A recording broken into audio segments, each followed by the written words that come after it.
আসসালামু আলাইকুম। সবার ওপর শান্তি বর্ষিত হোক। শুরু করছে একটি গল্প দিয়ে। এক বনে বাস করত একটা ছোট্ট জোনাক পোকা, আমরা জোনাকি বলি। তো সেই ছোট্ট জোনাক পোকার আলোটাও খুব ক্ষুদ্র, আমরা জানি, মিটমিট করে জ্বলে, কিন্তু আমাদের খুব ভালো লাগে না দেখলে। তো এখন এই ছোট্ট জোনাক পোকা বেশ আনন্দেই ছিল, সুখেই ছিল। রাতের বেলা সে আনন্দ নিয়ে উঠত এবং তার যে আরও যারা সঙ্গী সাথী ছিল তাদের নিয়ে নাচতো, হাসতো, খেলতো, এইভাবে চমৎকার সময় কাটছিল আর কি। তো হঠাৎ করে একবার তার চোখে পড়ল সামনে একটা উজ্জ্বল পর্দা, মানে বনের মধ্যে একটা উজ্জ্বল পর্দা চোখে পড়ল। এবং এই পর্দা দেখে সে খুব আকৃষ্ট হলো যে এত উজ্জ্বল পর্দা, আমার আলোর চেয়ে এত এত গুণ বেশি আলো, তীব্র আলো। তো আকৃষ্ট হওয়া মাত্র কি হলো, সে সেটার প্রতি আসক্ত হয়ে পড়লো এবং সে পর্দার দিকে যেতে থাকলো, যেতে থাকলো, যেতে থাকলো, এবং যত যেতে থাকলো সেটা একটা নেশার মতো হয়ে গেল। একটা পর্যায়ে দেখা গেল তার ভেতরের আলো একটু একটু একটু করে কমছে, কমছে, কমতে কমতে প্রায় নিভে যাওয়ার মতো অবস্থা। তো এই যখন অবস্থা সে টের পেল, তখন সে একেবারে বিচলিত হয়ে পড়ল এবং সে ভাবল যে কি ব্যাপার, এমনটা কেন হচ্ছে। এবং সে বুঝল যে কেন এমন হচ্ছে এবং সিদ্ধান্ত নিল যে আর না, আমি আমার ভেতরের আলো মরে যেতে দেব না। এবং সে উজ্জ্বল পর্দা থেকে সে বেরিয়ে এলো এবং আবার আস্তে আস্তে আস্তে আস্তে তার ভেতরে আলো জমতে জমতে জমতে জমতে আবার আগের মতো পরিপূর্ণ আলো নিয়ে আবার সে মিটমিট করে জ্বলতে লাগলো। আবারও সে আনন্দ নিয়ে রাতের বেলা উড়ে বেড়ায়, ঘুরে বেড়ায়। এখন এই গল্প থেকে আমাদের শিক্ষণীয় কি? আমাদের আমাদের প্রতিটা মানুষের ভেতরেই কিন্তু আলো আছে। এই আলোটা কি? মনোযোগ, মমতা, সৃজনশীলতা, মানবিকতা। এই যে আলোগুলি, এই আলোগুলি নিয়েই কিন্তু আমরা বাঁচি, মহৎভাবে বাঁচি, মানুষের সাথে মিশি, ভালোবাসি, চমৎকার সুখের নীড় গড়ে তুলি। এটাই আমাদের আসল শক্তি। কিন্তু আমরা যখন সেই জোনাক পোকার মতো উজ্জ্বল তীব্র আলোর কাছে, সেই পর্দার কাছে, স্ক্রিনের কাছে বারবার যাই আসক্ত হয়ে যায়, তখন কি হয়, আমাদের ভেতরের আলোটাও সেভাবে কিন্তু কমতে থাকে। আমাদের সৃজনশীলতা, আমাদের শক্তি, আমাদের মনোযোগ, মমতা, মানবিকতা, এটা কিন্তু নিঃশেষ হতে থাকে। আমরা কি নিঃশেষ হয়ে যেতে দিতে চাই নিজেকে? নিশ্চয়ই চাই না। আমরা আমাদের ভেতরের আলোটাকে জ্বালিয়ে রাখতে চাই, জ্বালিয়ে রাখতে চাই, জ্বালিয়ে রাখবো আমরা ইনশাল্লাহ। সেজন্য আজকে আপনাদের আমি শুধু একটা অভ্যাসকে আমরা বদলাতে বলবো। সেটা হচ্ছে রাত 11টার পরে যে স্ক্রিন চালু রাখার যে অভ্যাস, স্ক্রিনের দিকে তাকিয়ে থাকার যে অভ্যাস, এটাকে আমরা বদলাবো। এই জন্যই আজকের আলোচনার বিষয়, পারিবারিকভাবে রাত 11টায় স্ক্রিন বন্ধের অভ্যাস করুন। এখন এটা কেন গুরুত্বপূর্ণ? স্ক্রিন বন্ধ রাখলে কি হবে আমরা সেটা বোঝার চেষ্টা করি। যে আমাদের এই যে দেহ, এই যে শরীর, এটা পরম করুণাময় আল্লাহর, স্রষ্টার দেয়া একটা অসাধারণ উপহার। এই দেহটা কিন্তু একটা ঘড়ির মতো, একটা ছন্দে চলে, একটা নিয়মে চলে। অর্থাৎ দিনের পর রাত, রাতের পর দিন যেমন আসে, আমাদেরও অভ্যাস কিন্তু দিনের বেলা ছড়িয়ে পড়া, কাজকর্মে ব্যস্ত হয়ে যাওয়া, রাতের বেলা ঘুমানো, বিশ্রাম নেওয়া, এটাই হতো স্বাভাবিক নিয়ম। তো এই দেহ ছন্দে যখন ব্যাঘাত ঘটে, তখন কি হয়? আসলে এটা সায়েন্টিফিক লজিকটা কি আমরা একটু জানি।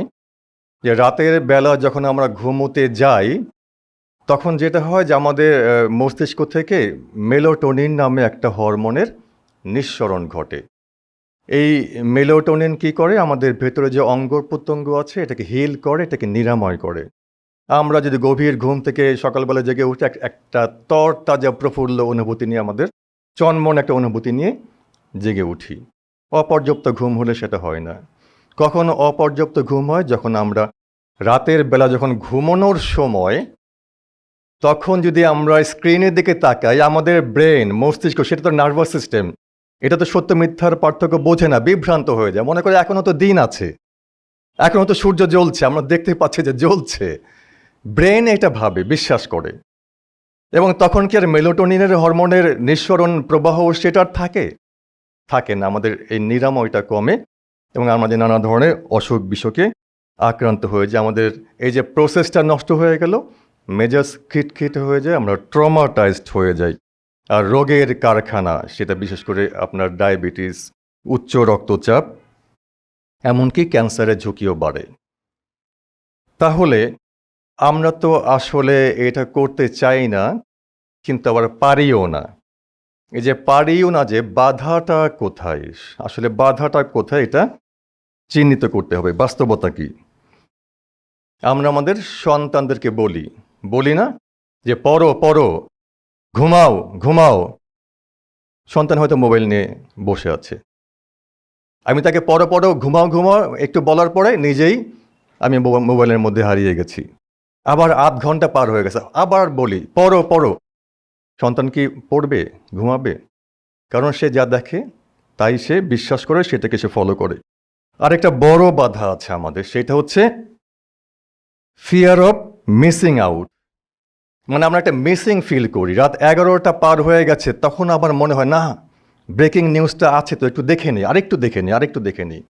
আমরা মিস করি যে ব্রেকিং নিউজটা তো মিস হয়ে যাবে, করি না আমরা এমনটা? করি কিন্তু। তারপরে অফিসের কোনো মেইল আসলো কি না, কোনো নোটিফিকেশন আসলো কি না। আচ্ছা, আমাদের কি এই ব্রেকিং নিউজ, তারপরে নোটিফিকেশন, এই মেইল, এটা কি আমাদের জীবনের চেয়েও বড় কিছু? প্রশ্নটা আমরা যে প্রশ্ন, এটার উত্তর আমরা নিজেরাই খুঁজি। এখন আমরা দেখি যে কেন আমরা স্ক্রিন থেকে দূরে থাকবো। এটার তো ইতিবাচক দিকগুলি আমাদের জানতে হবে, তাই না? তো ইতিবাচক দিক আমরা ইতিমধ্যে একটু বুঝেছি, যে সেটা হচ্ছে ঘুম। এটা হচ্ছে প্রকৃতির সবচেয়ে শক্তিশালী একটা ওষুধ। এটাকে আমরা কেন কাজে লাগাবো না? বিনা পয়সায় যে ওষুধটা পাচ্ছি, কেন কাজে লাগাবো না? যদি বুদ্ধিমান হই তাহলে তো কাজে লাগাবো। তা আমরা বুদ্ধিমান হতে চাই, আমাদের ইমিউন সিস্টেমকে স্ট্রং করে, ত্বকটাকে উজ্জ্বল করে, এবং আমরা সারাদিন চমৎকার এনার্জেটিক থাকতে পারি। তাহলে কেন আমরা স্ক্রিন থেকে দূরে থাকবো না বলেন? এবং আমরা যদি সকালবেলা ঘুম থেকে উঠতে পারি, গভীর ঘুম হলেই তো সকালবেলা ঘুম থেকে ওঠাটা সহজ হয়। তখন সারাদিন চমৎকার একটা বরকত পেয়ে যায় না? সময়ের বরকত আছে, কাজের বরকতও চলে আসে, এবং তখন দেখবেন যে আপনার মনটা ফুরফুরে, তরতাজা, প্রফুল্ল থাকে। পারিবারিক সম্পর্কগুলি সুন্দর হবে, পারিবারিক বন্ধন কিন্তু সুদৃঢ় হবে।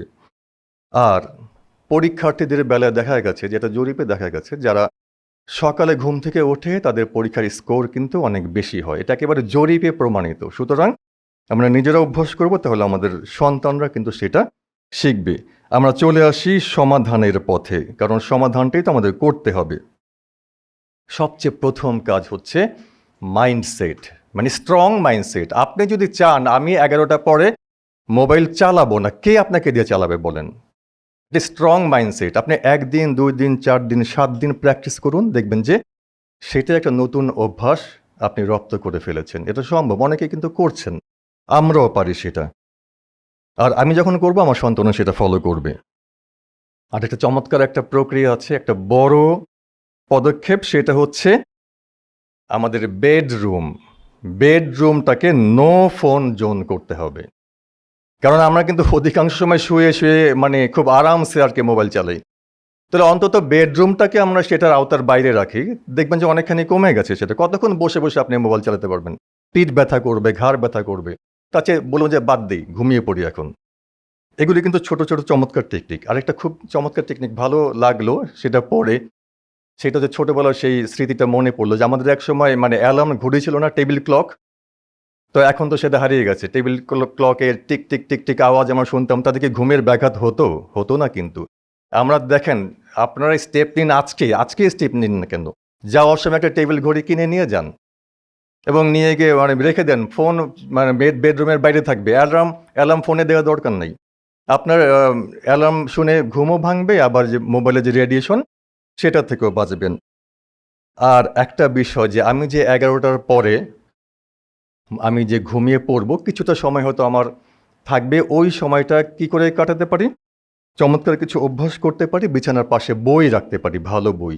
যেমন আমাদের হাদিস শরীফ, মরবাণী আছে, শুদ্ধাচার বই আছে। আমি কিছু শিখলাম। আর বই পড়লে কি হয় বলেন? শিক্ষার্থীরা বলে, আমাদের ছাত্রছাত্রীরা বলে যে বই স্যার পড়তে হয় না, ধরলেই ঘুম আসে। তো আসলে তাই কিন্তু বই একটু পড়লে কিন্তু ঘুমও চলে আসে, কিছু মেসেজও আমার ভেতরে চলে গেল, ঘুমটাও চমৎকার হবে। দ্বিতীয়ত হচ্ছে এটা খুবই ভালো লাগলো যে আমি সারাদিনে আমি, আমার স্ত্রী, সন্তান আমরা কি করতে পারি? সারাদিনে কি ঘটেছে, মজার কি ঘটনা, সেরা কি ঘটনা ঘটছে এগুলো শেয়ার করতে পারি। বলেন এটা আনন্দদায়ক না? পারিবারিক একটা বন্ধন, একটা যে কোয়ালিটি টাইমও তো স্পেন্ড করা যায় এভাবে।